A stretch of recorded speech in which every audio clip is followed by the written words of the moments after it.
Thank you very much for your kind invitation, and I must say that I remember 15 years ago with Hassan Aref, who tragically passed away 2 years ago, to have dinner with him, and we were chatting. At a certain point he said, well, you know, Renzo, turbulence research is a desperate field for desperate people in desperate search for desperate tools.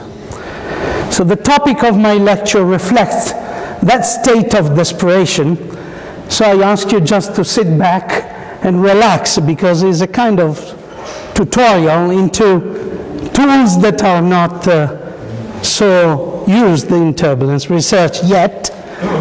However, I will try to convince you that some ideas might be of interest for physical applications as well. So the objectives are, in the long term, to determine relationships between structural complexity and energy, to quantify energy helicity transfers in complex flows, and to implement real-time analysis of turbulent processes by using new tools. The outline of my talk is divided basically in three take-home messages. One is to provide estimates on energy helicity by structural complexity methods, and this is a kind of tutorial I will do based on these methods. Second is to introduce the Jones polynomials of knot theory as new invariants in ideal fluid mechanics, and then very recent work on Rife additivity and helicity change under reconnection. So this is my aim. Okay, so we all know that coherent structures present in fluid flows, and this is a long-standing question, is how to address this complexity that was revealed in centuries by just empirical observations. But now, from the 90s, actually the 80s, we have overwhelming evidence of the importance of filamentary structures in fluids. We have a situation where coherency is present at all scales and in various experiments, and not only in classical isotropic turbulence, but also in quantum context. This is just a simulation, a recent work on superfluid helium. We have many other experiments done, direct numerical simulations on superfluid helium that are consistently showing presence of filamentary structures there. Well, superfluid helium provides the right setting to test some of the ideas I'll talk to you, just for the simple fact that vorticity is highly localized, and it stays localized, it doesn't diffuse, although we have reconnections. And so it's a kind of good tool to explore ideas of geometric and topological nature. So as a background for my work, I will take an ideal fluid flow, but we will see realistic applications of this idea, as I said, in a superfluid context later on. Anyway, this is the velocity defined as a function of position x and time t. We take it divergence-less and eventually in an infinite domain. And as a first step is an extremely simple model. Then vorticity will be more complex than this. But suppose we have a material line that carries vorticity just along it. So at the moment, for simplicity, we take these assumptions. A tangle. What is a tangle? Well, a tangle is just the union of these material lines, and we will develop tools to check on geometric and topological properties of this simple tangle as a first step. Well, energy for filamentary structures can be reduced in this form, and there is an analytic expression that can be useful for a number of estimates based on an old formula of Lamb that reduces that energy because of the tangle distribution of vorticity, to a double integration. Well, total length has both geometric and physical meaning in this context, of course. Helicity is another important quantity. We heard about it from the lecture of Keith Moffat, and we know that helicity admits topological interpretation in terms of circulations and linking numbers. This is the so-called self-linking number due to Calugerian and White, and this is the old Gauss linking number in 1833. I will talk a little bit about these numbers and in particular their interpretation in various aspects. But I'd like to point out a few things that will be relevant in my talk later on. First of all, just notice that in this form, helicity is just a function of the topology through linking numbers and circulations. Well, the second remark is that these two are topological invariants, but this quantity, the self-linking number, amazingly admits a decomposition in geometric terms, the writhe and the twist. Writhe is a measure of distortion of these filaments in space, and the twist, of course, is a measure of torsion and eventually internal structure of vorticity, if you like. This is one of the few formulas we know in maths that relate global geometry and topology. It's a very important door to the two worlds.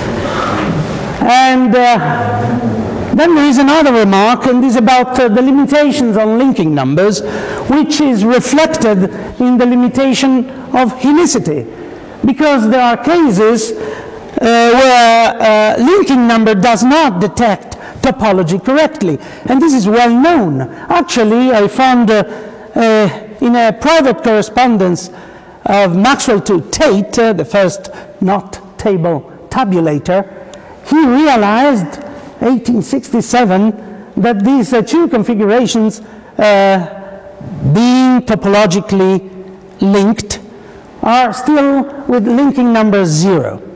He noticed that and he passed the information to Tate. So, you know, this that is called the Whited link should be called the Maxwell link, because Maxwell realized that as early as 1867. The first tabulation came about 1870 by Tate. And it means that the linking number fails to provide the information of topological complexity. So if the linking number fails, then helicity by this formula fails.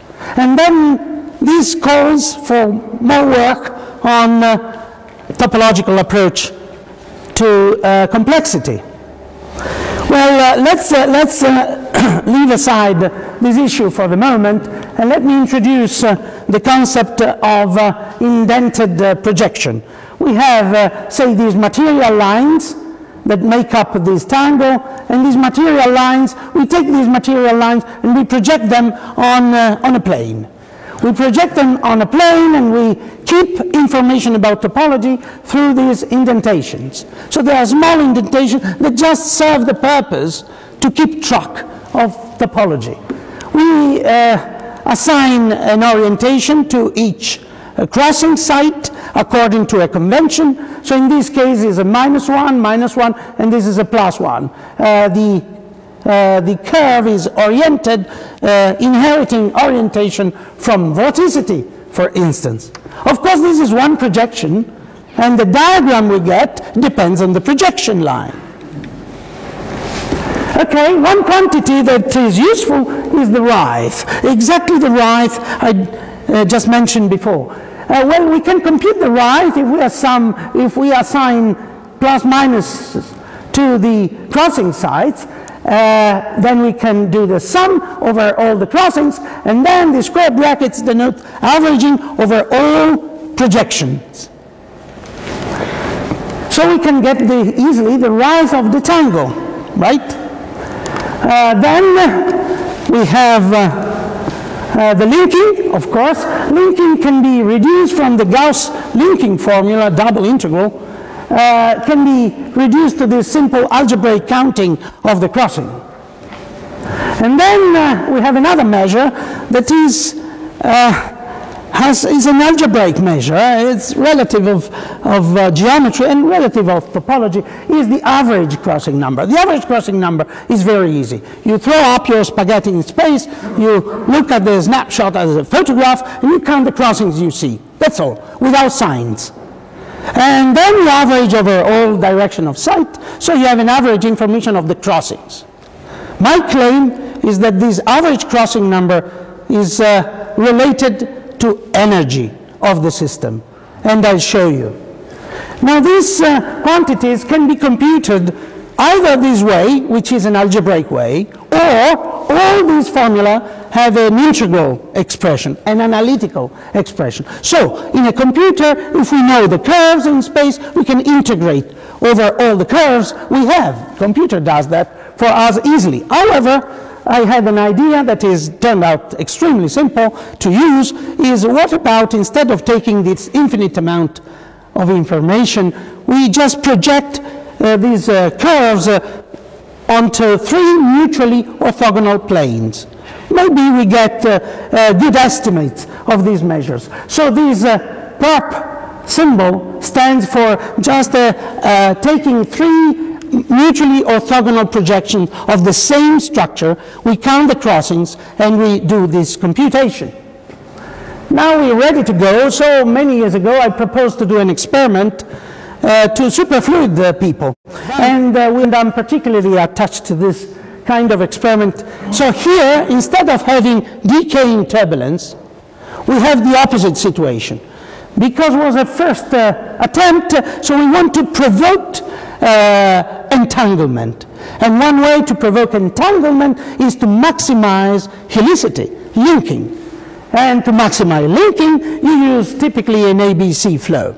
So in ABC flow, you imagine that this ABC flow is acting on some seed vorticity.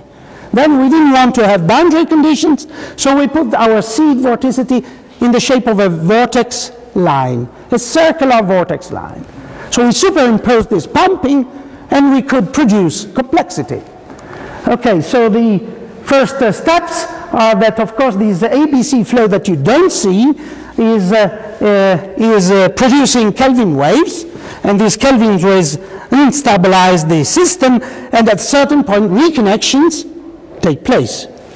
And as reconnections take place, this initial seed vorticity gets more and more elaborated and complex and distributed in space, and at a certain point, say at this last time, we are happy about having a complex tangle to investigate. So it is on this tangle that we refer our measures.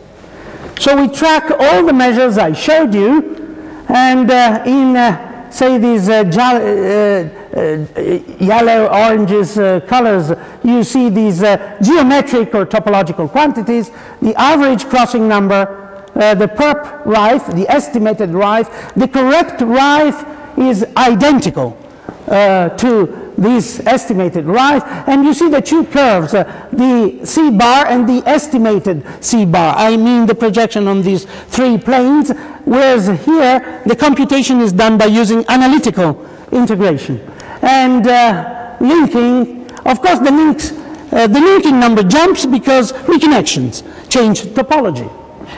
Now, we plotted also physically meaningful quantities, helicity computed through its definition, U dot omega integral, energy, and length. I consider here length, everything normalized to have dimensionless quantities, length as a physical important information. Now, these things grow because ABC flow inputs energy, so we expect them to grow.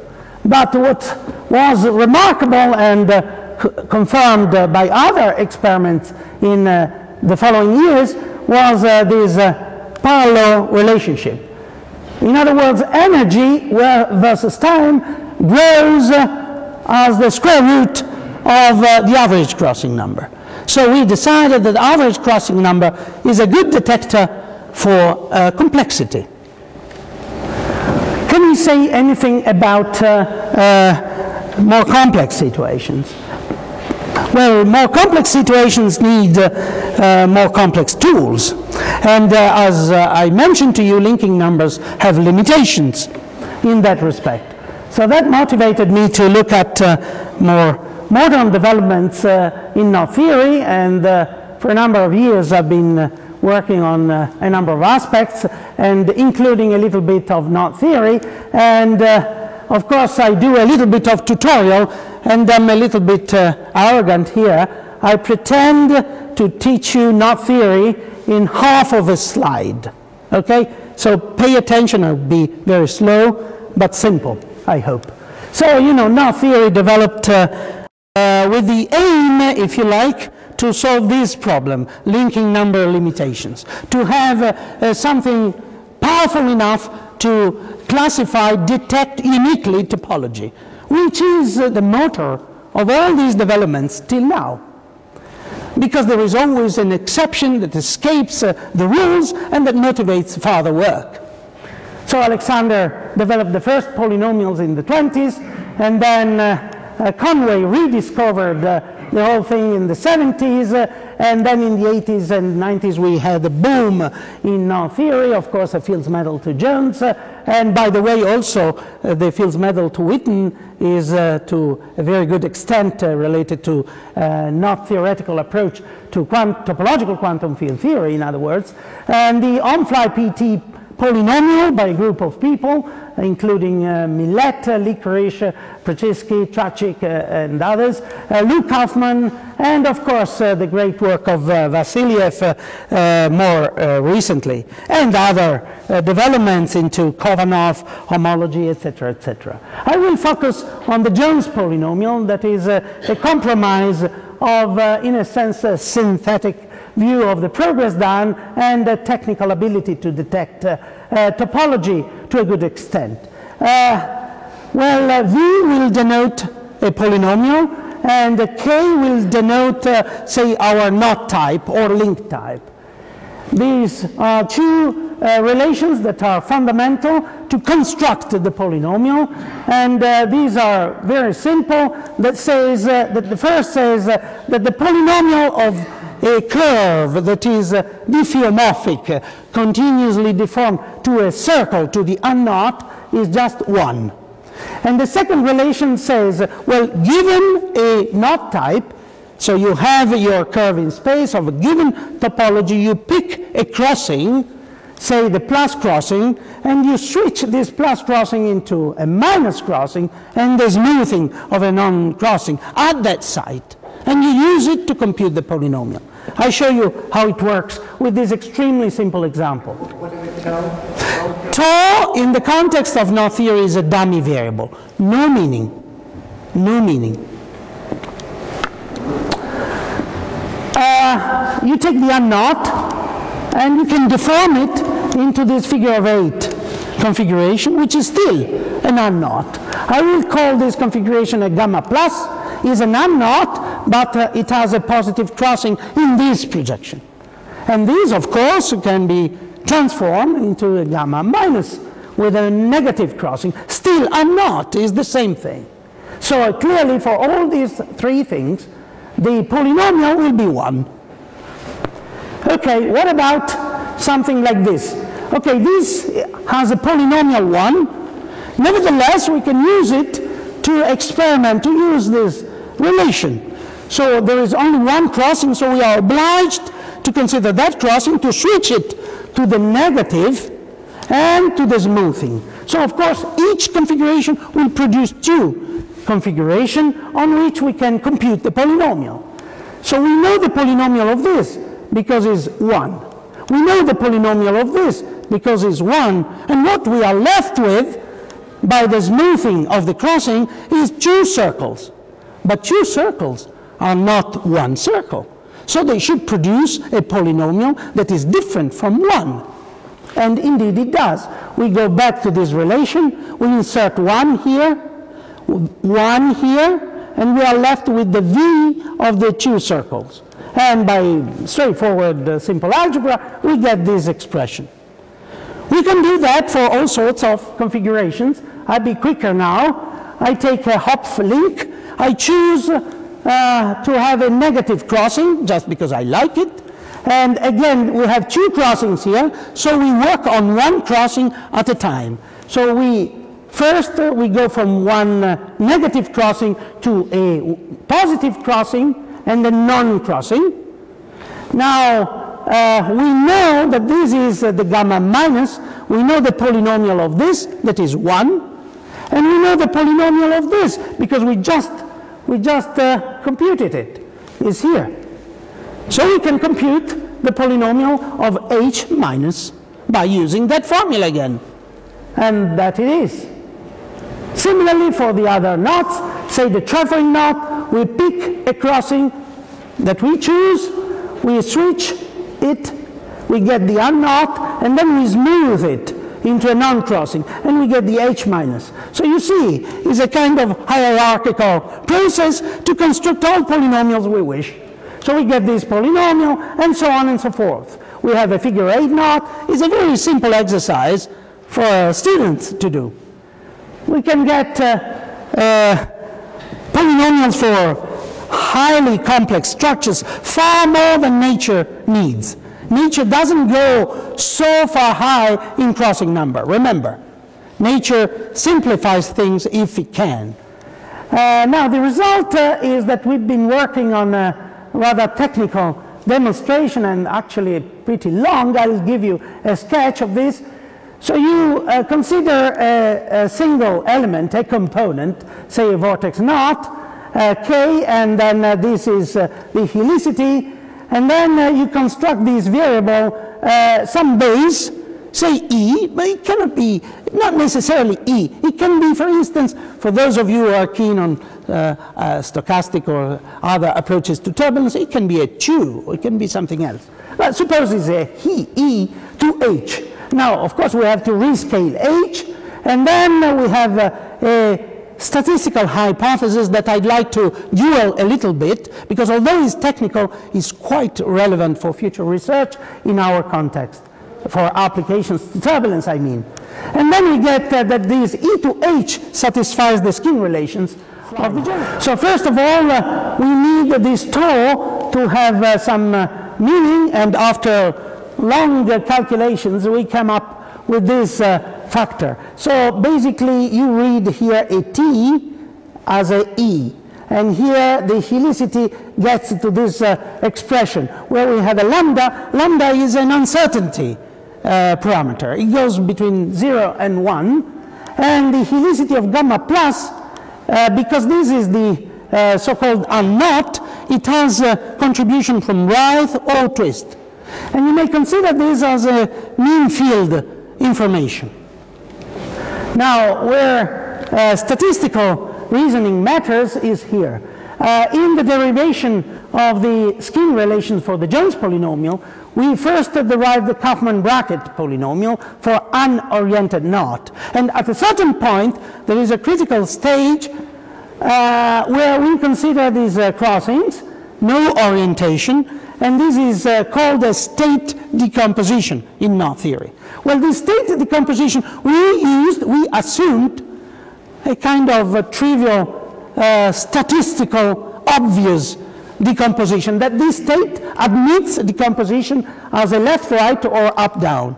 So, in other words, this apparent crossing, you should read it here as the inner part of these diagrams, made of contributions of oppositely oriented strands that cancel out. This is pretty standard in knot theory. However, for us, for instance, skewness could be considered at this stage, and so would lead to different information that could be relevant for application. Anyway, at this stage, then we oriented the knot and derived from the Kaufman bracket polynomial the Jones polynomial. Now I want to show you some simple application of this idea. So the first remark is the following. Remember, helicity was a function of linking numbers and circulation. Here we have a function of knot type, which is through the Jones polynomial. So it's a very strong and powerful information, plus circulation, because of this coupling, E to H. As a simple application, still to test, of course, is, well, we can go back to our superfluid tangle. It is reasonable to assume that this uncertainty between 0 and 1 is half, and this right, the helicity of the unknot, the right can be between 0 and 1, because right is positive, is bounded between 0 and 1. So we took a half. Then we took a circulation, say, kappa equal 1, or we rescale helicity, and we get to this tau to e to minus 1. So all the Jones polynomials we had before can be easily expressed in these terms. And by the way, the Whitehead link is here, and the Bornean rings is here. These ideas are pretty general so far, so can be implemented easily, and with various groups, in particular Berengi, but also Tsubota in Japan, we would like to check on this entanglement, the complexity, by using Jones polynomials. Now, how would you do that? Well, in knot theory, this problem has been addressed already, and I'm happy to just advertise a wonderful software that is almost, has been free for years, and now it costs like, I don't know, $30 or so, developed by Rob Shorine. And this software picks data from your data set and is able, through some technical relaxation, numerical relaxation techniques, to detect knot types. So it detects knot types, and it can compute Jones polynomials very easily, other polynomials very easily. So you imagine you have your bunch of spaghetti in your box, in your numerical box. You you send information to Rob Shorine, and Rob Shorine tells you how many circles, how many trefoils, how many four-crossing knots, etc. I warned you, nature doesn't go that complex, so don't expect to find 5-crossing, 6-crossing, 8-crossing knots. However, as DNA biology shows, there is a path, a kind of unique pathway to simplify phenomena from complex macromolecules. We get to unknots, and from unknots to just filaments, through these reconnections that in topology, in DNA topology, are called topoisomerases, that we know very well as reconnections. So we can use these two to detect complexity. And these, as I said, arbitrarily large topological complexity. 10, 15 crossing, 10, 11 crossing numbers, far, far more than nature needs. Nature would go probably to 6 or 7, no more than that. Now, what about time dependence information? Well, we have average crossing number, we have a knot type or a link like that, and of course it evolves in time, so the average number of crossing changes is the same link type that is deformed to this stage. We have a change in helicity accordingly, and we can prove that helicity change is bounded by the crossing number. And because of the relation we saw before between energy and crossing, average crossing number, we can see that helicity is bounded by energy as well. Now I will move to reconnection, because it's a crucial mechanism for understanding various aspects of turbulence. Well, here is an old numerical work by Zarusky and Melander, just to show you that the generic reconnection does not come from orthogonal tubes, as they started here, but they get deformed very locally to be antiparallel. And the antiparallel strands, as Hussein's work and many other workers showed, is a key to the bridging mechanism and then to further diffusion of vorticity.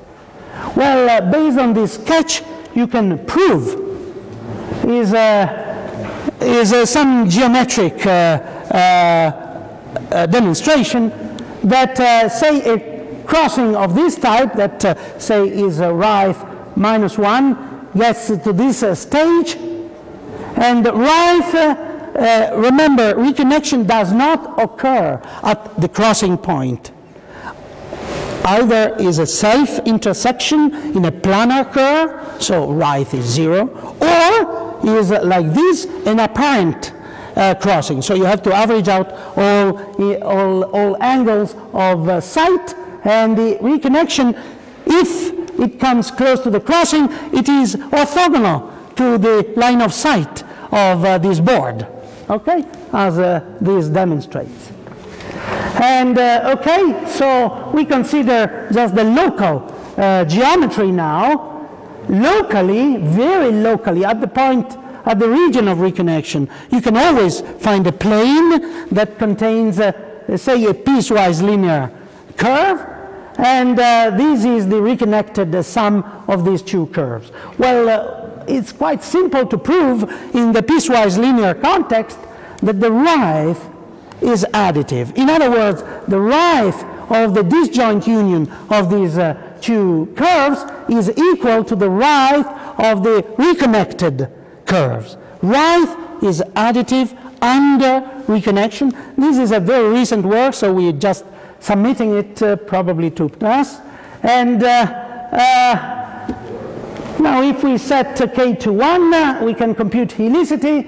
By the way, this is the formula, this is the linking number of the alpha tube, and this is the linking number of the beta tube, and this formula basically is the formula that Monastirski showed you yesterday, I believe. So because this is basically linking number.